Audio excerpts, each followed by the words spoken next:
আসসালামু আলাইকুম রহমতুল্লাহ বরকাত আলহামদুলিল্লাহ আলহামদুলিল্লাহ ওয়াহদাহু লা শারীকা লাহু ওয়াসসালাতু ওয়াসসালামু আলা মান লা নাবিয়্যা বাদা। সুপ্রিয় দর্শক শ্রোতারা, আজকে আমি আপনাদের সম্মুখে কয়েকটি গুরুত্বপূর্ণ মাসআলার উপর আলোচনা করব।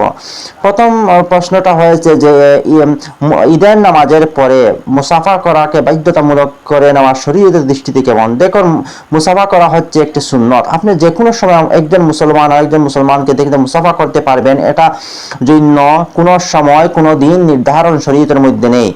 কিন্তু আমাদের সমাজের মধ্যে বা প্রায় সময় অন্যান্য জায়গায় দেখতে পাওয়া যায় যে ঈদের নামাজের পরে মুসাফা করাকে বাধ্যতামূলক করে নেওয়া হয়েছে। দেখেন, একটা সুন্নতকে যখন আপনি সুন্নত থেকে সরিয়ে ফরজের পর্যায়ে নিয়ে নেবেন, তখন উলামা ইকরামগণ বলেন সেটা মাকরুহ হয়ে যায়, অর্থাৎ বিদআত হয়ে যায়। যেমন এটা কিফায়াতুল মুফতি ফাতওয়া রাহিমিয়া তথা ফাতওয়া মাহমুদের মধ্যে উল্লেখ করা হয়েছে। ঈদের পরে হোক কিংবা আগে হোক আপনি মুসাফা করতে পারবেন, কিন্তু ঈদের পরে ঈদের নামাজের পরে আপনি মুসাফা করাকে যদি বাধ্যতামূলক বলে মেনে নেন, তাহলে সেটা বিদআত হয়ে যায়, মাকরুহ হয়ে যায়। যেমন ফাতওয়া শামির মধ্যে উল্লেখ করা হয়েছে নাকালা ফি তাবিঈনিল মাহারিমি আনিল মুলতাকাতি আন্নাহু তাকরাহুল মুসাফাহাতু বাদা আদাইস সালাত লিকুল্লি হাল।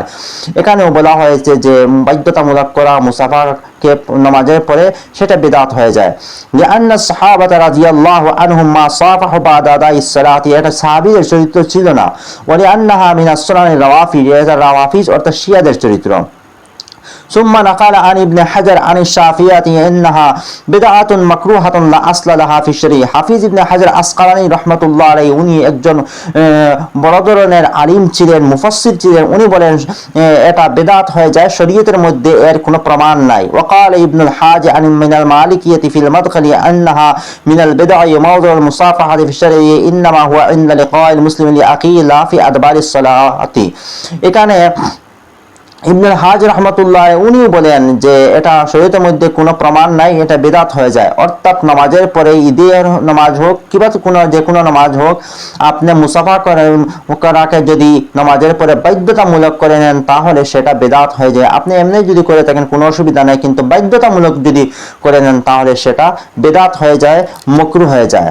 এখন আরেকটা প্রশ্ন হয়েছে, অনেক সময় অনেক লোকেরা দেখতে পাওয়া যায় যে অনেক সময় সুন্নত নিয়ে অনেকে হাসি ঠাট্টা করে, বিশেষ করে দাড়ি নিয়ে কিবা তো কারো সুন্নতি চুল তাকে কিবা তো মিসওয়াক নিয়ে অনেকে হাসি ঠাট্টা করে। তাহলে এটা শরীয়তের দৃষ্টিতে কেমন? দেখেন, আপনি যদি জানেন এই জিনিসটা সুন্নত, যেমন দাড়ি রাখা সুন্নত, তদ্রুপ মিসওয়াক করা সুন্নত, এরকম একটি জিনিস আপনি জানেন সুন্নত, তারপরেও যদি আপনি হাসি ঠাট্টা করেন, তাহলে এটা ফতোয়া মাহমুদিয়ার মধ্যে উল্লেখ করা হয়েছে কুফরি গুনাহ, আপনার কুফরি পাপ, এটা আপনার নামায় আমলে উঠবে, অর্থাৎ আপনি কুফরি কাজ করেছেন। যেমন শরহে আল ফিকহ আল আকবর, শরহুল ফিকহ আল আকবর একটি প্রসিদ্ধ কিতাব। সেখানে বলা হয়েছে মান আহানা শরীআতা আবিল মাসাইলা আল্লাতি লা বুদ্দা মিনহা কুফরুন।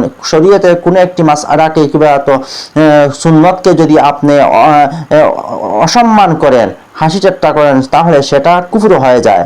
তদ্রূপভাবে মাজমাউল আনহার কিতাব তথা ফতোয়া বাজ্জাজিয়া ফতোয়া আলমগীরের মধ্যে উল্লেখ করা হয়েছে ওমান ইস্তাখাফা বিসুন্নাতিন ওয়া হাদিস মিন হাদিসিহি সাল্লাল্লাহু আলাইহি ওয়াসাল্লাম কুফরুন।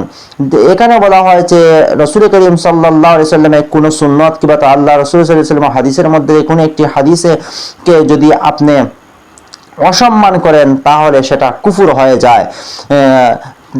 তাই একটু চিন্তা ভাবনা করতে লাগবে, আপনি কোনো জিনিস নিয়ে হাসি ঠাট্টা করবেন না। বিশেষ করে রাসূল করিম সাল্লাল্লাহু আলাইহি সাল্লামের সুন্নত নিয়ে যদি আপনি হাসি ঠাট্টা করেন, জেনে শুনে যে এটা সুন্নত, তারপর আপনি হাসি ঠাট্টা করেন, তাহলে আপনার ঈমান চলে যেতে সময় লাগবে না। আরেকটা প্রশ্ন হচ্ছে যে অনেক সময় শুনতে পাওয়া যায়, অনেক লোকেরা বলেছেন যে জুমার দিন কারো মৃত্যু হলে সে নাকি কবরের আযাব থেকে রেহাই পেয়ে যাবে, কবরের আযাব থেকে সে বেঁচে যাবে, এরকম কোনো হাদিস আছে কি? দেখেন, একটা হাদিস রয়েছে যেটা সুনানে তিরমিজির মধ্যে উল্লেখ করা হয়েছে, বর্ণনাকারী হচ্ছেন হযরত আব্দুল্লাহ ইবনে আমর রাদিয়াল্লাহু তাআলা আনহু। এই হাদিসটি দুর্বল, কিন্তু এই হাদিসটি দুর্বল, আপনি ফাজাইলের ক্ষেত্রে সেটা ব্যবহার করতে পারবেন। দেখেন, হাদিসে জয়ীফ যেটা রয়েছে, সেই যেটাকে হাদিসে দুর্বল বলা হয়, এই হাদিসটি দুর্বল, কিন্তু এই হাদিস দিয়ে আপনি ফাজাইল বয়ান করতে পারবেন, মাসাইল কিবা তো আকাইদ আপনি বয়ান করতে পারবেন না, শুধুমাত্র ফাজাইল আপনি বলতে পারবেন। এই হাদিসের মধ্যে উল্লেখ করেছেন রাসূল করিম সাল্লাল্লাহু আলাইহি সাল্লাম বলেছেন, মা মিন মুসলিমিন ইয়ামুতু ইয়াওমাল জুমআতি আও লাইলাতিল জুমআতি ইল্লা আকাল্লাহু বিফিতনাতিল কবর। কোন ব্যক্তি যদি জুমার দিন কিবা তো জুমার রাতে যদি মৃত্যুবরণ করে, তাহলে কবরের আযাব থেকে আল্লাহ রাব্বুল আলামিন তাকে রেহাই দিবেন, অর্থাৎ কবরের সওয়াল জবাব, প্রশ্ন উত্তর যা কিছু সমস্ত থেকে সে বেঁচে যাবে। এটা এই হাদিসের মধ্যে উল্লেখ করা হয়েছে, যেটা সুনানে তিরমিজির মধ্যে উল্লেখ করা হয়েছে। এই হাদিসটি জয়ীফ, কিন্তু ফাজাইলের ক্ষেত্রে এটা আপনি বলতে পারবেন, কোনো অসুবিধা নাই।